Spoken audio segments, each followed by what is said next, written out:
Welcome to another lecture by MedicoMedics. Physiology, Chapter 9, Autonomic Nervous System. In this lecture, we will begin asking the question, what is the autonomic nervous system? We will talk about its parts, the sympathetic nervous system and the parasympathetic.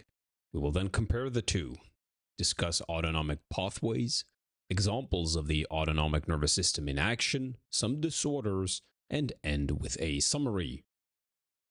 Now, the autonomic nervous system, or the ANS, is the part of the nervous system that regulates involuntary physiological functions.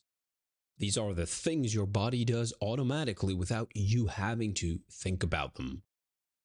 Some key functions here, or roles, includes maintaining homeostasis, so controlling things like your blood pressure, heart rate, respiratory rate, digestion, and more. It also helps the body respond to stress and to return to a state of relaxation. Now, the autonomic nervous system has two main divisions. It has the sympathetic nervous system, the SNS, often described as the fight or flight, because it prepares the body to respond to perceived threats. So increasing heart rate, dilating your pupils, redirecting blood to our muscles, etc. Then we have the parasympathetic nervous system, or the PNS, often referred to as the rest and digest system. So this system promotes calming functions like slowing the heart rate, stimulating digestion, conserving energy, etc. Now, importantly, the autonomic nervous system operates mostly below the level of consciousness, constantly adjusting internal processes to keep the body stable and responsive. Let's focus now on the sympathetic nervous system, or the SNS. So when activated, the sympathetic nervous system prepares the body for stress or danger. It increases energy output, sharpens our focus, and primes our muscles for action. Some of the key physiological effects that it has include heart rate and blood pressure rise, so sending more blood to vital organs and muscles. Airways dilating, so allowing for increased oxygen intake. Something else it does is slowing down digestion, so blood is redirected away from the gut. Furthermore, saliva production is inhibited, for example, which is part of the general digestive shutdown. Another thing is dilates pupils for better vision, so enhancing our visual awareness. And glucose is mobilized from liver stores to provide quick energy. A classic example could be running from a predator, or in modern life, let's say gearing up for a big presentation or emergency situation. It's the same system that kicks in, even if the quote-unquote threat is just psychological. So the CNS, the sympathetic nervous system, is all about survival and performance under pressure, and it's fast, autonomic, and systemic.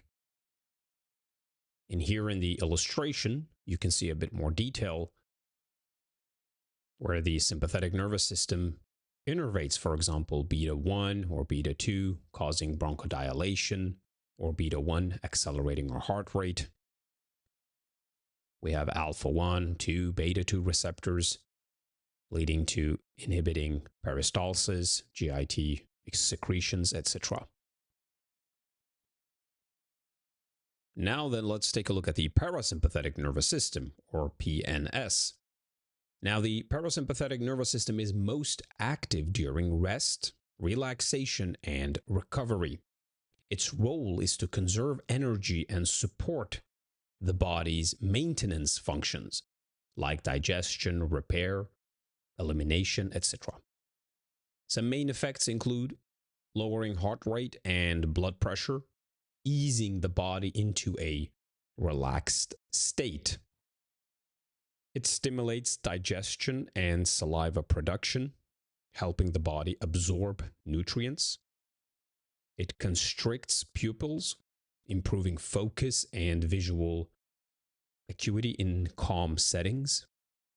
It promotes urination and defecation, so supporting natural waste elimination. A good example of the parasympathetic system dominating is relaxing, for example, after a meal or meditating or something, when the body is calm, still, and focused on internal balance. So in contrast to the sympathetic system, which activates during threat, the parasympathetic nervous system takes over during peace and recovery, helping the body rebuild and maintain homeostasis.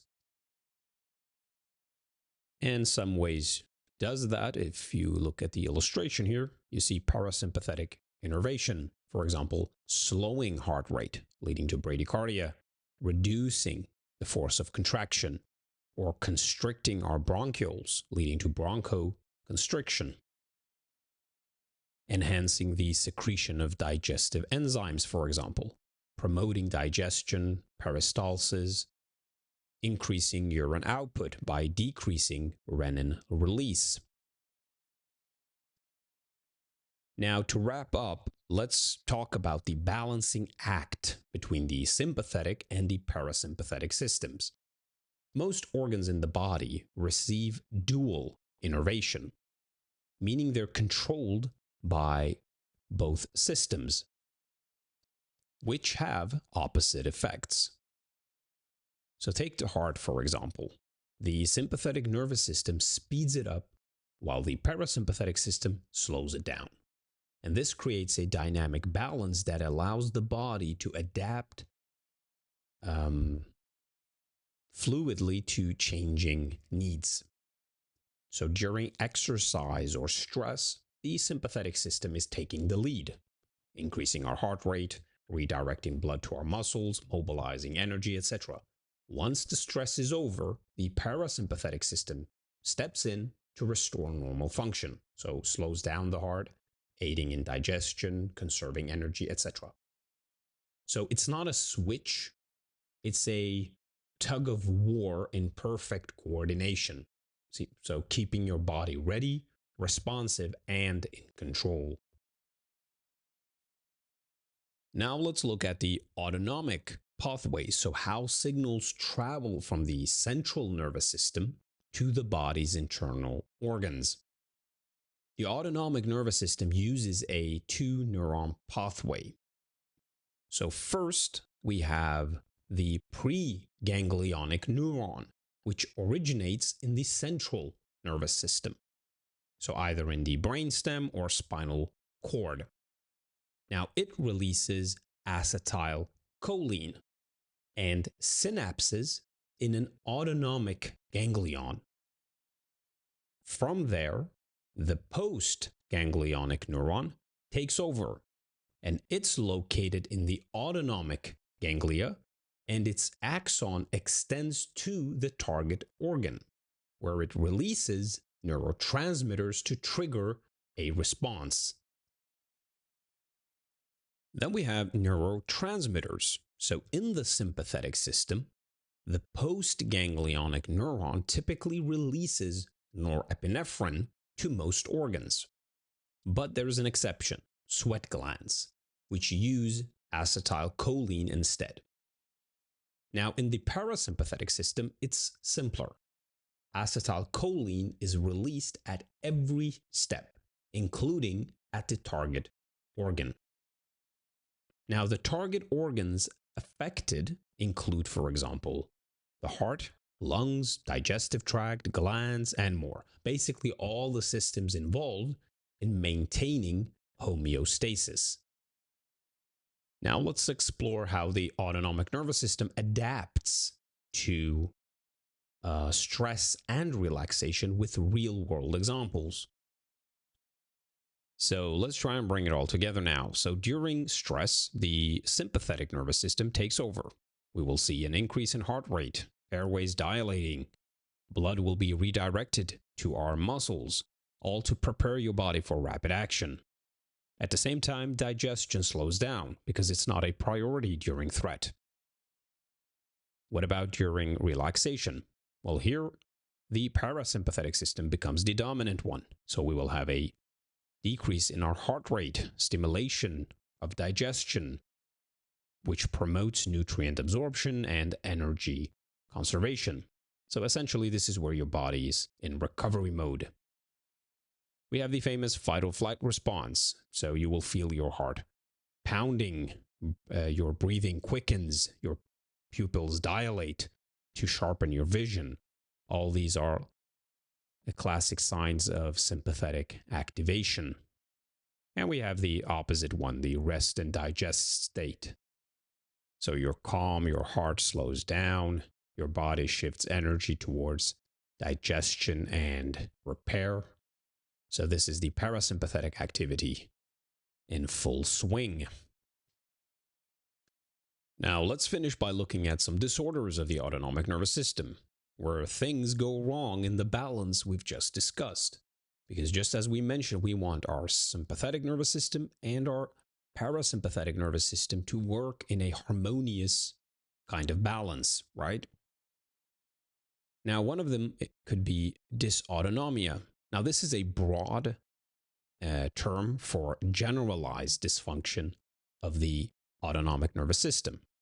And here patients may experience dizziness, fainting, abnormal heart rate, etc., all due to poor regulation of sympathetic and parasympathetic tone.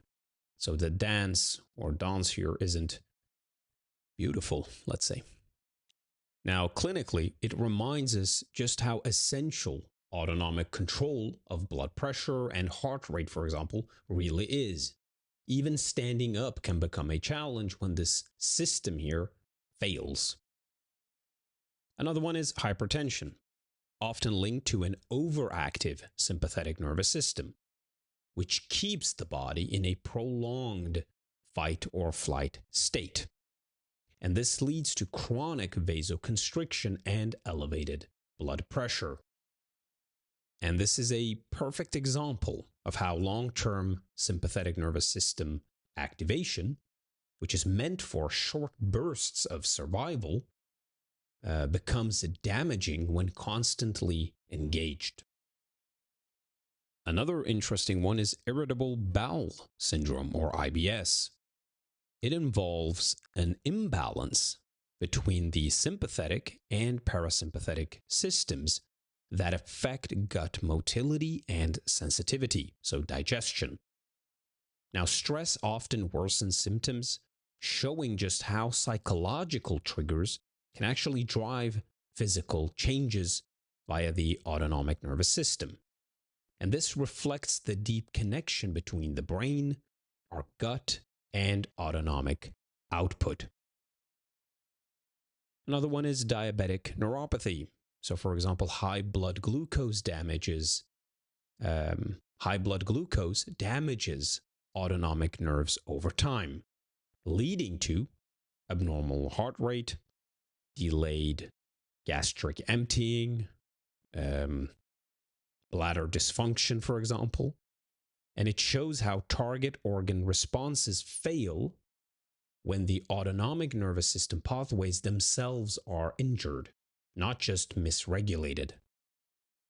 So essentially, we have here a damage done to our autonomic nerves.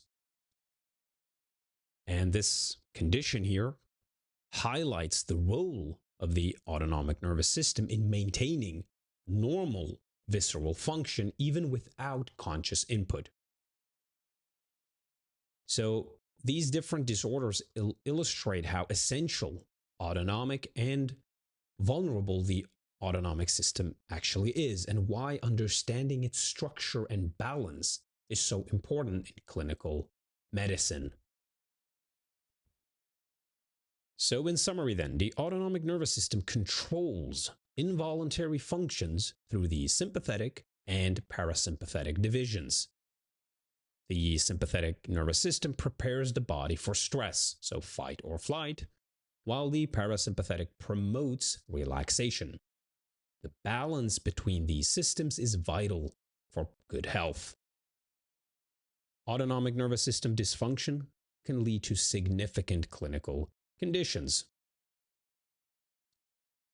And that's the end of this lecture. We'll continue now to Chapter 10. Also, we have a chapter on pharmacology called Autonomic Pharmacology. Make sure to check that out. Thank you for listening.